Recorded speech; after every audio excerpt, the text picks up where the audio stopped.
요즘 무척이나 힘겨운 시간을 보내고 있는 것 같습니다. 날씨도 무척이나 덥고 더운 여름을 지내고 있는데요. 장마가 빨리 지나가기도 했고 계절의 변화가 이상하게 느껴지는 것 같습니다. 봄, 여름, 가을, 겨울 우리 사계절을 요즘에는 이렇게 부른다는 이야기를 들었습니다. 봄, 여름, 가을, 겨울. 그래서 사계절이 이계절화되었다라는 것입니다. 왜 이렇게 된 것일까? 환경 문제 때문이라는 생각이 듭니다. 환경만 문제이냐? 코로나가 요즘에는 더 큰 문제로 체감이 되는 것 같습니다. 마스크를 우리가 잘 안 쓰고 살았었던 그때가 참 어색합니다. 기억이 잘 나지도 않고요. 그립게 느껴지기도 합니다. 깜빡하고 마스크 없이 집 밖에나 나가게 하면 어떻죠? 옷 벗고 나간 것처럼 화들짝 놀래고 다시 들어가서 마스크를 끼고 나오는 일들도 여러 번 있는데 왜 이런 세상이 되었는가 너무나 안타깝습니다. 정말 말세구나라는 생각이 드는 것입니다. 말세가 맞지요. 예수님께서 말씀하셨습니다. 회개하라 천국이 가까이 왔느니라. 이미 회개하고 주님께 돌아서야 하는 말세가 온 것이죠. 다급한 회개가 필요한 세상에서 우리가 살고 있습니다. 왜냐하면 우리가 사는 이 세상이 회개해야만 하는 세상이기 때문인 것입니다. 왜 세상이 이렇게 악한 것일까요? 성경은 사람들이 하나님과 관계없이 오직 자기 사랑에만 빠져 있기 때문에 그렇다라고 말세라 말씀하고 있습니다. 이렇게 말씀합니다. 너는 이것을 알라. 말세가 고통하는 때가 이르러 사람들이 자기를 사랑하며 돈을 사랑하며 자랑하며 교만하며 비방하며 부모를 거역하며 감사하지 아니하며 거룩하지 아니하며 무정하며 원통함을 풀지 아니하며 모함하며 절제하지 못하며 사나우며 선한 것을 좋아하지 아니하며 배신하며 조급하며 자만하며 쾌락사랑하기를 하나님 사랑하는 것보다 더하며 경건의 모양은 있으나 경건의 능력은 부인하니 이 같은 자들에게서 내가 돌아서라. 이것은 훗날에 있을 심판의 모습 아닙니다. 이미 하나님의 심판을 당한 사람들, 그런 사람들과 함께 살아가는 현실인 것이죠.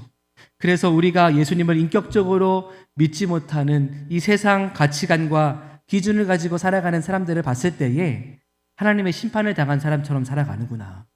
이미 하나님의 심판을 당한 모습으로 살고 있는 것을 보는 것입니다. 오늘 본문의 시작이 이렇습니다. 하나님께서 사람이 죄악이 세상에 가득하고 또 그 마음으로 생각하는 모든 계획이 악할 것임을 보셨다는 것입니다.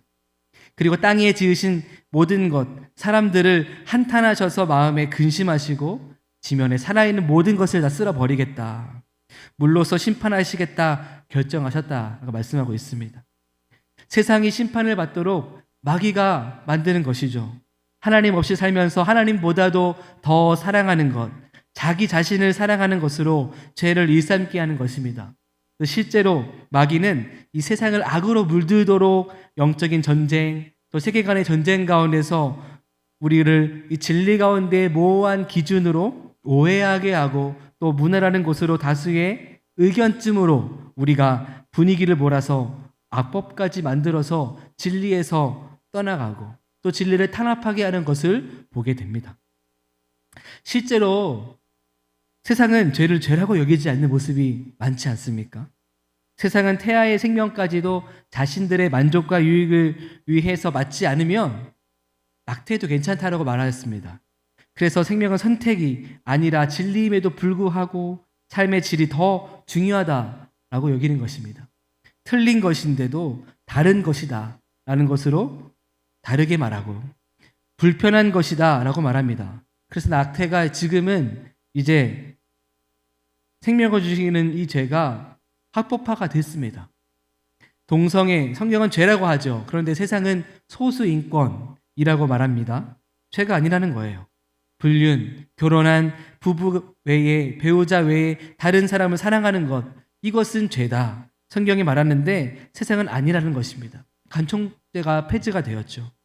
우리나라에서는 혼전 순결부터 낙태, 간음하는 법까지 죄가 아니다라고 인정하고 있는 것입니다. 단순히 죄가 아닌 정도에 그치는 것이 아니고 죄를 죄라고 말씀하는 하나님의 말씀이 탄압을 받고 있습니다. 그러나 절대로 이것, 죄를 죄라고 할 수 없는 이런 사회가 돼서는 안 될 것입니다. 그렇게 돼서는 밀려 들어오는 이런 죄의 홍수, 이것을 막을 수가 없기 때문에 이런 죄악된 세상이 가득하게 만연하게 된다는 것입니다. 우리가 죄 많은 세상 가운데 살면서 죄를 짓지 않고 사는 것 가능한 일일까요? 우리의 믿음과 신앙을 지킬 수 있겠느냐는 것입니다. 우리가 사는 세상은 죄가 넘쳐나고 또 우리는 본성상 죄인이라 죄를 좋아하고 그런 죄상 가운데 살아가는 이런 사람인데 죄 짓지 않고 살아가는 것이 불가능한 것입니다. 우리의 죄된 습성과 이런 세상의 죄의 흐름과 어울려서 마치 우리가 오염된 공기를, 미세먼지를 마시는 것처럼 자연스럽게 너무나 쉽게 침투되어서 물들어서 살고 있는 것처럼 여겨지는 것입니다. 악한 문화, 이 세상 가운데 살면서 우리의 눈을 통해서는 안목의 정욕이 많습니다. TV, 미디어, 인터넷, 언론, 또 학교, 교육 현장에서도 마찬가지입니다. 쉴 새 없이 계속해서 이런 죄의 흐름이 밀려 들어옵니다. 육체의 정욕으로 인해서 즐거움과 평안함을 추구하고 쾌락을 누리려고 하고 이생의 자랑으로는 어떻습니까? 돈과 성공만을 추구하며 살아가는 이 세상 속에서 우리는 어떻습니까?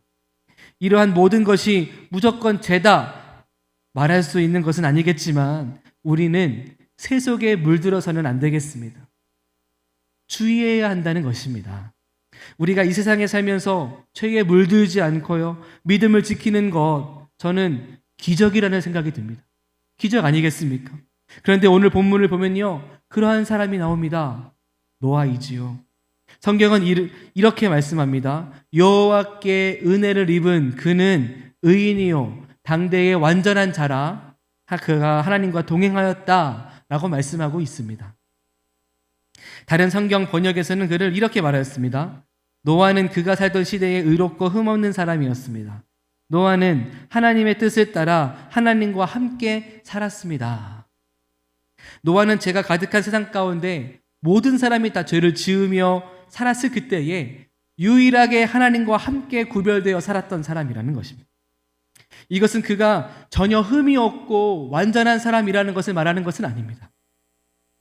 노아가 의롭고 흠 없는 사람이었다라는 것은 그가 세상 사람들과는 다르게 기준을 가지고 살았다는 것입니다. 그의 기준이 세상 사람들과는 달랐다는 거예요.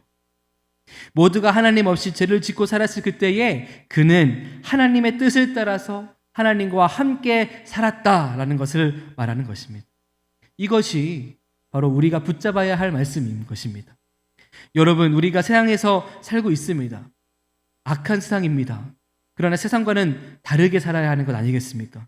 기준과 가치관이 달라야 하는 것이고 세상 사람들이 추구하고 따라가는 그것에 목매어 살아가는 것이 아니라 하나님으로 기준 삼고 하나님과 함께 사는 것에 가치를 두고 살아야 한다는 것입니다. 하나님의 기준과 가치관으로 산다는 것, 즉 하나님과 함께 산다는 것은 무엇을 의미하는 것이겠습니까?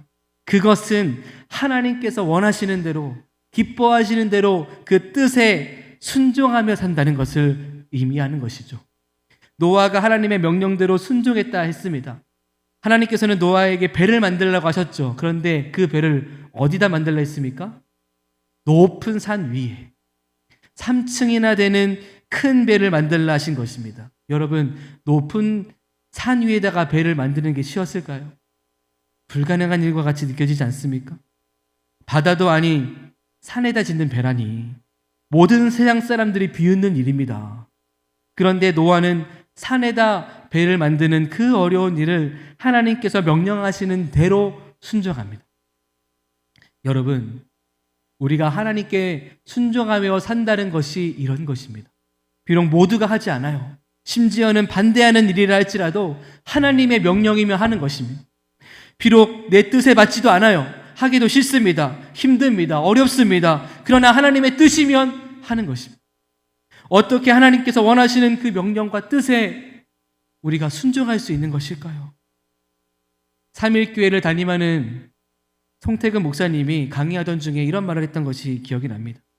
신학교 동기인 친구 목사님이 그 아들 이야기를 했다는 것인데 그 목사님은 굉장히 어려운 목회 현장 가운데서 고생스러운 목회를 했다는 것입니다. 그런데 감사하게도 이 아들은 공부를 잘했다는 거예요. 그래서 사람들이 부러워하는 대학을 들어가고 또 이제 더 좋은 회사의 취직도 앞두고 있었다는 것입니다. 그런데 이 목사인 아버지가 그 아들을 바라봤을 때마다 위로를 받고 정말 삶의 기쁨이 되고 소망이 되었는데 이제 졸업을 앞둔 어느 날 대뜸 아들이 찾아와서는 이렇게 말하더랍니다. 아버지, 저 이제 신학할 겁니다. 저 이제 선교사 될 거예요. 아버지의 마음이 무너졌습니다. 아내 사모님은 쓰러졌어요. 야, 너 왜 하필 너냐? 너 나야 알잖아. 얼마나 힘들게 살아온 목회 아니냐? 왜 이런 길을 가겠냐? 소리를 지르고 아들을 나무랐는데 아들이 아버지 그렇게 화만 내시지 마시고 목사님이신데 기도 좀 해보세요. 이렇게 말하는 거예요. 그래서 3개월 작정 기도를 하고서 아들을 만났답니다. 단판을 짓는데 한 가지 물었답니다. 그동안 공부한 거 아깝지 않느냐? 그런데 아들이 이렇게 대답하더랍니다. 진짜 영광을 본 사람은 아깝지 않던데요. 하나님의 영광을 내가 보았습니다. 이렇게 말을 하니 아버지가 충격을 받았습니다. 그래, 그거면 됐지. 너의 길을 가라. 송태근 목사님이 이 동기 목사님의 아들의 결혼 주례를 받게 되었다고 해요. 그래서 인사를 왔는데 함께 온 신부에게 이렇게 말했다는 것입니다. 야, 너는 왜 이런 얘랑 결혼을 하니? 그랬더니 이렇게 대답하더랍니다. 목사님, 얘를 믿나요? 하나님 믿죠. 어떻게 여러분 노아가 죄가 가득한 세상에 살면서 모든 사람이 죄를 지었을 그때에 유일하게 하나님과 함께 동행하며 살 수 있었던 것일까요? 그 본문을요 8절에 이렇게 말씀합니다. 노아는 여호와께 은혜를 입었더라. 하나님의 은혜로 가능케 됐다는 것입니다. 하나님의 영광을 본 것이죠. 하나님의 은혜를 입었기 때문에 살아계신 하나님과의 동행했던 것이죠. 여러분, 은혜를 생각해만 본다면 노아가 받은 은혜, 우리가 말씀을 통해서는 어떠한 것인지 구체적으로 알 수는 없지만 우리가 받은 은혜보다 받은 은혜가 더 놀랍거나 더 위대할 것은 아닐 것이라는 것이 분명합니다. 왜냐하면 우리는요 모든 것을 내어주신 하나님의 은혜를 받은 사람들이기 때문인 것이죠. 우리는 하나님과 동행하기 위한 목적으로 하나님의 은혜를 받았습니다. 사람의 몸으로 오신 하나님 예수 그리스도 자신을 우리에게 내어주신 그 사랑을 우리가 받았다는 것입니다. 성경에 말씀합니다. 보라, 처녀가 잉태하여 아들을 낳을 것이요 그의 이름은 임마누엘이라 하리라 하셨으니 이를 번역한즉 하나님이 우리와 함께 계시다 함이라. 하나님이 우리와 함께 하심입니다. 여러분, 이것이야말로 복음 중에 복음이고 은혜 중에 은혜 아니겠습니까? 어떻게 예수님께서 우리와 함께 하십니까? 제자들과 함께 하셨던 것처럼 육신으로 함께 하시는 것 아니고 예수 그리스도를 믿는 우리의 마음에 성령으로 함께 하신다는 것입니다.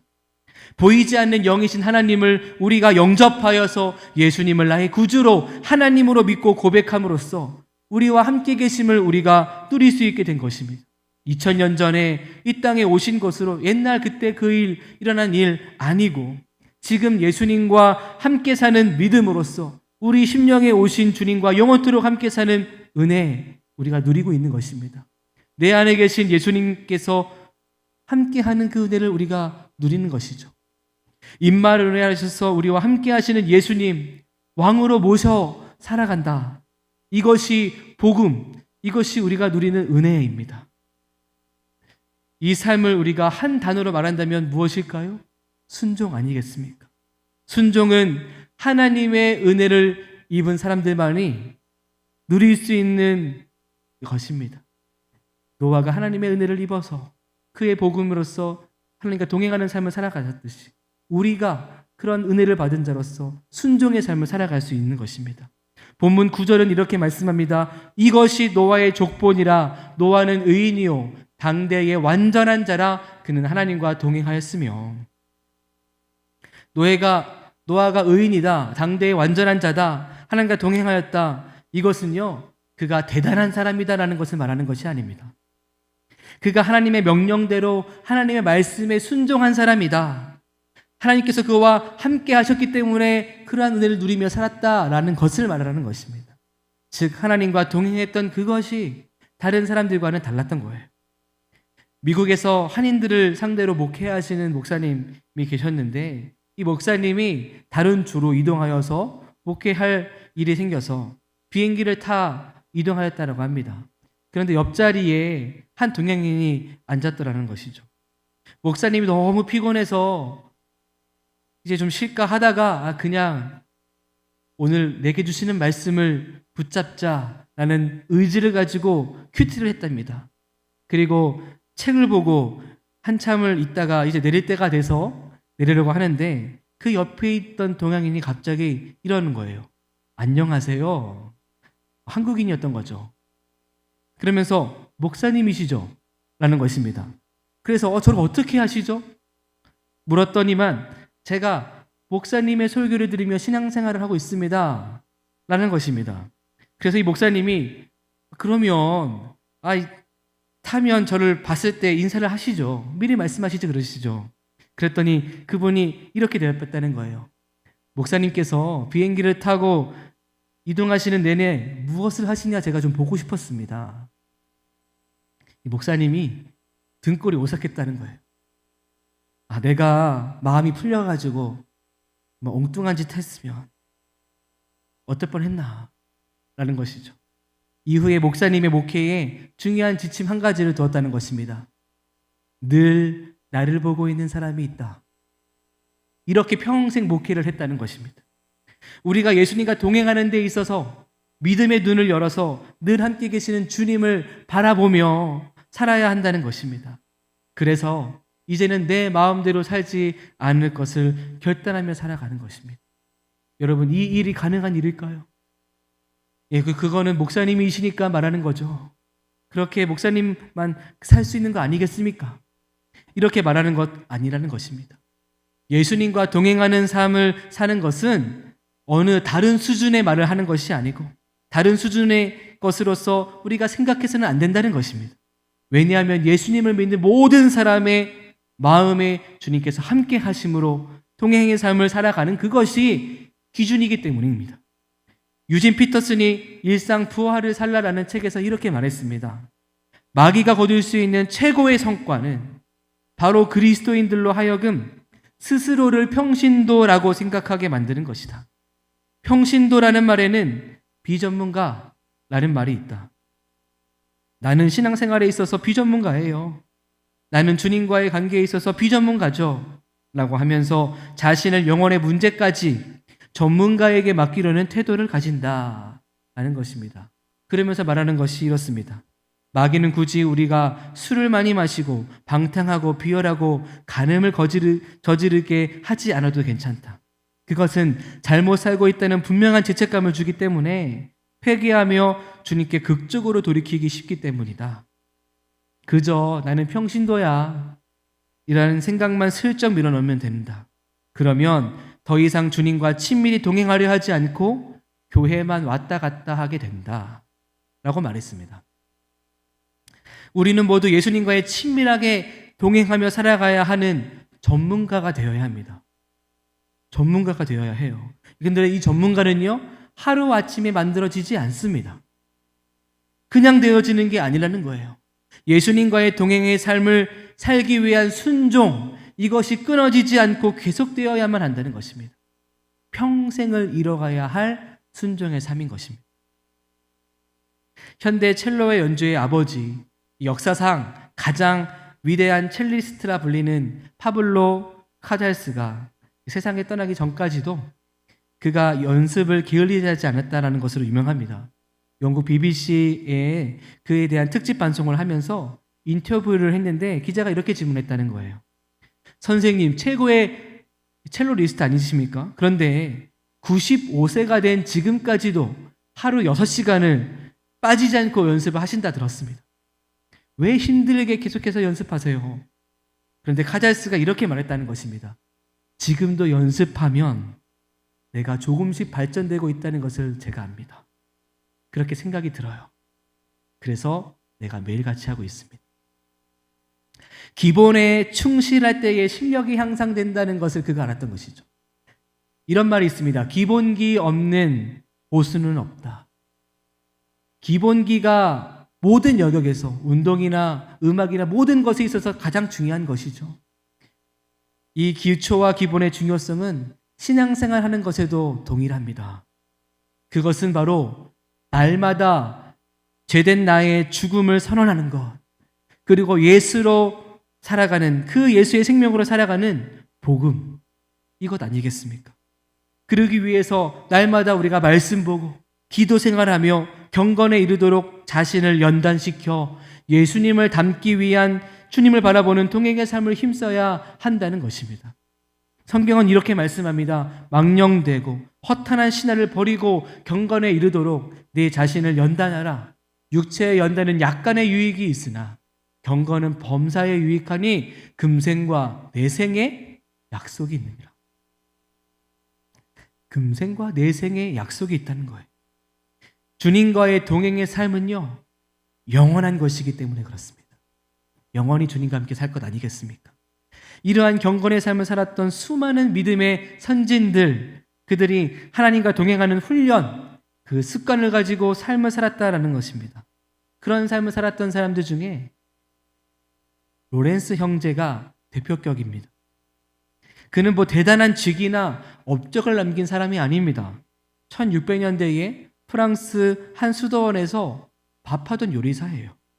일개 수도원에서 요리하고 신발 수선하고 청소하는 허드렛 일을 했던 이 사람이 하나님의 임재를 연습하면서 하나님과 깊은 교제의 삶을 살았기 때문에 지금까지도 동행한 사람을 말할 때에 로렌스 형제, 이 사람을 언급합니다. 이것만 봐도 하나님과 동행하는 삶, 하나님의 임재 가운데 살아가는 삶이 얼마나 위대한 것이고 강력한 힘이 있는가 깨달아지죠. 사실 그는 허드렛 일만 했기 때문에 책을 쓰지도 않았습니다. 그가 죽고 난 다음에 그와 나누었던 사람들, 대화를 나누었던 사람들이요, 편지를 수집하고 그것을 기억해내어 훗날 사람들이 하나님의 임재 연습이라는 책을 만들어내는 거예요. 그러나 그의 책은 감리교 창시자인 존 웨슬레나 또 토저 등 수많은 사람들에게 큰 영감을 주고 지금까지도 많은 사람들에게 큰 도움을 주고 있습니다. 그가 말하는 하나님의 임재 연습이 무엇인가요? 그것은요, 언제나 주님이 내 곁에 계신다. 이것 하나 기억하면서 살아갔던 것입니다. 순간순간 주님께서 나와 함께 계심을 기억하고 주님과의 대화를 막힘없이 나누며 살았다는 것에 있었습니다. 뭐 특별한 훈련 방법이 있는 게 아니고요, 그저 하나님의 임재 가운데 살았던 것입니다. 그래서 그가 눈에 보이지 않는 하나님을 눈에 보이는 분처럼, 옆에 있는 친구처럼 함께 지내는 삶을 살았다는 것입니다. 만약 우리가 우리의 가족, 우리의 주변에 있는 이웃, 동료들을, 우리의 눈에 보이는 사람들을 다 예수님이다라고 생각해 보면 어떨까요? 예수님입니다. 어떠세요? 마음을 정돈하고 삶이 바뀌지 않겠습니까? 엄청난 변화가 생기는 것이죠. 그런데 늘 예수님이 함께 곁에 있다라고 믿고 예수님과 함께 생활했으니 그의 삶 전체가 다 바뀌었던 것입니다. 주님과의 친밀한 동행으로서 삶을 살게 된 것입니다. 우리도 이렇게 모든 순간을 주님과 함께 살 수 있기를 소망합니다. 또 하나님과 함께 살기를 훈련했던 사람 중에 한 사람이 프랭크 루박 선교사입니다. 그는 필리핀의 선교사로서 늘 의식이 있는 가운데 내주하시는 하나님, 나와 함께 하시는 하나님을 바라봤던 사람이었다는 것입니다. 그의 책에 1분 게임이라는 책이 있는데요, 그 책을 보면 어떻게 그가 1분 1초마다 주님을 생각하고 바라보며 살았는가, 동행하며 살았는가 말씀하고 있습니다. 1분 게임이라고 하니까 어떻습니까? 저는 처음에 그 1분 게임이라는 책을 들었을 때, 봤을 때 게임 책이구나 라고 생각했었는데 그렇지 않더라고요. 어떻게 하나님과 동행하는 것을 게임이라고 부를 수 있는 것일까요? 그 이유가 그렇습니다. 하나님과의 동행은 매우 유쾌하고 신나는 영성 훈련이어서 그렇다는 것입니다. 그래서 게임처럼 읽었던 거예요. 즐거운 일이다. 그는 1분이라는 시간 가운데서 한 번 이상을 예수님을 바라보도록, 예수님을 붙잡도록 훈련을 했습니다.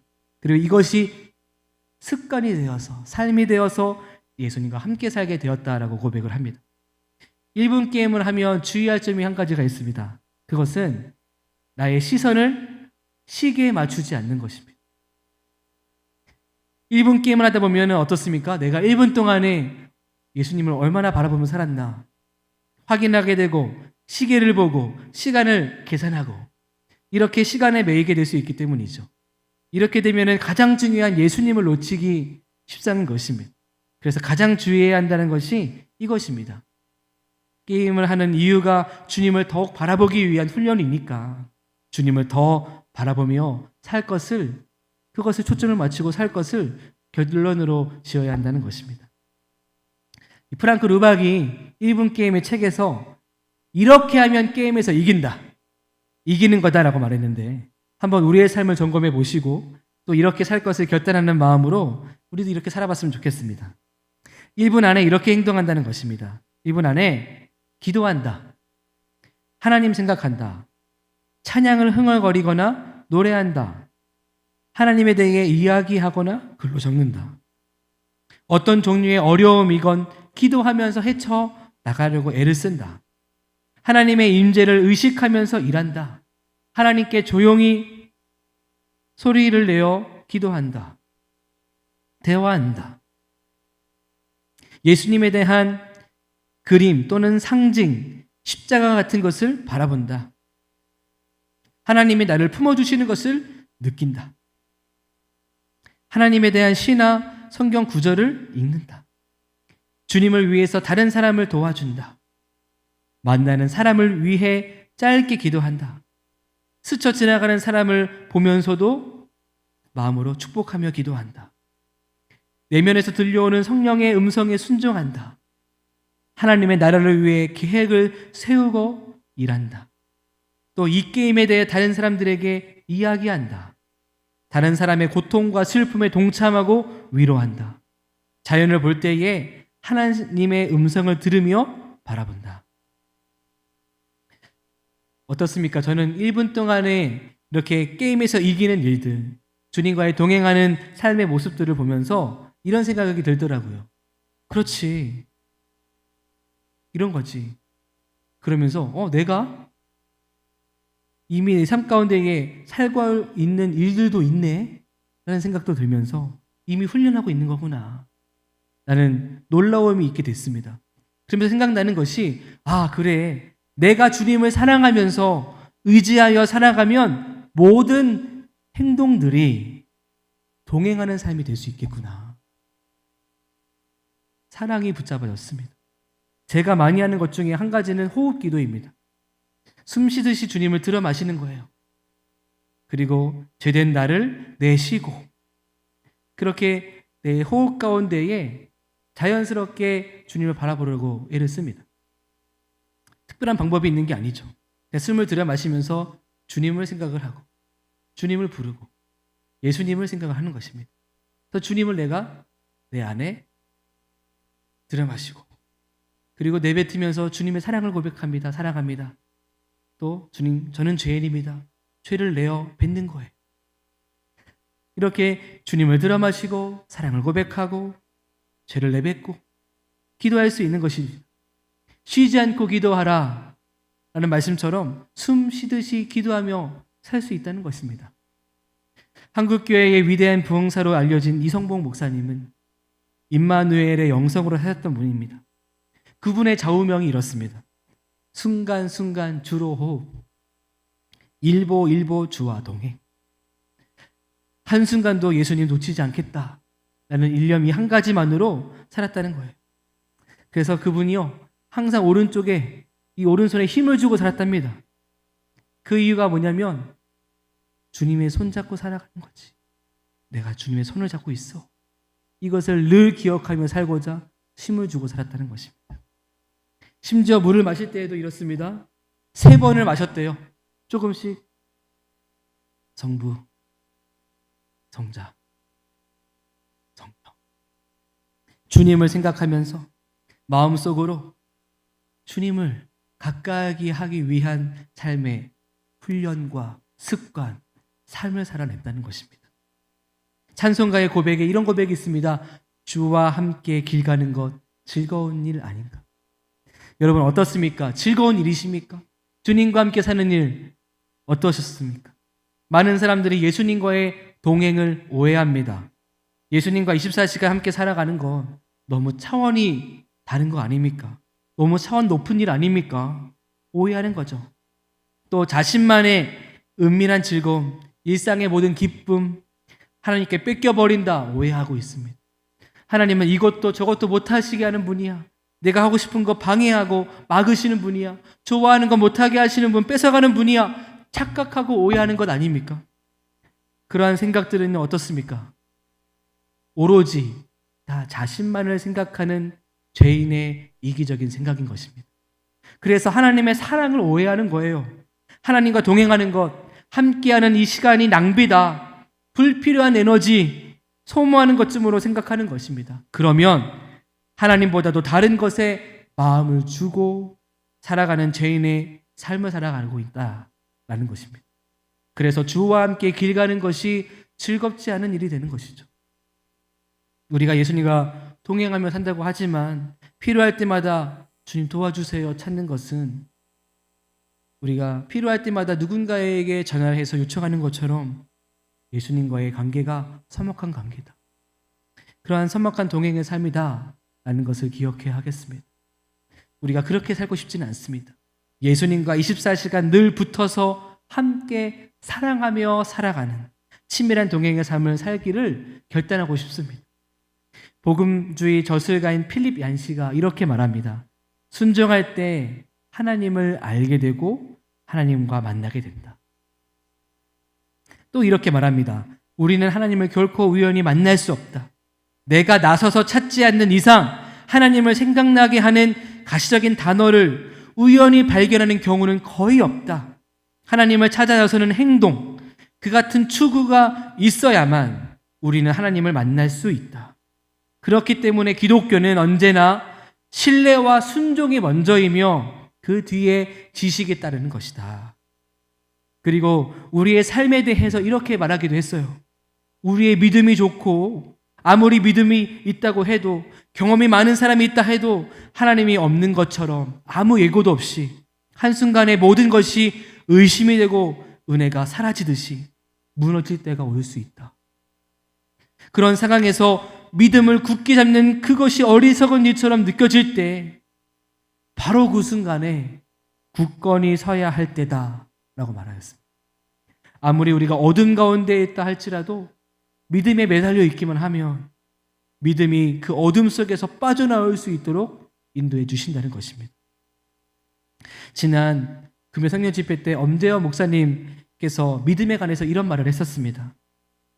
믿기 위해서 뭐라도 해본 게 있냐? 믿기 위해 뭐라도 해본 게 있냐? 기도 한 번, 성경 한 번, 말씀 붙잡고 의지해 보았냐는 것입니다. 뭐라도 신앙생활을 해봐야 믿음이 생기지 않겠습니까? 항아리에 물을 채우라 이 주일의 말에 믿음을 갖는 것, 순종하는 것은요 어떻습니까? 쉬운 일이죠. 그러나 귀찮고 하기가 싫은 일인 것입니다. 그래서 우리가 귀찮고 하기 싫고 아무리 이 일이 어렵더라도 우리가 계속해서 억지로 꾸역꾸역이라도 순종해봐야 믿음이 생겨난다는 것입니다. 사랑하는 성도 여러분, 예수님과의 친밀한 동행 정말 삶으로 살기를 원하십니까? 원하십니까? 하나님께 가까이 나가기 원하십니까? 그러면 하나님을 바라볼 수 있기를 원합니다. 그런데 어떻습니까? 하나님께 나가기 어려운 시대 아니에요?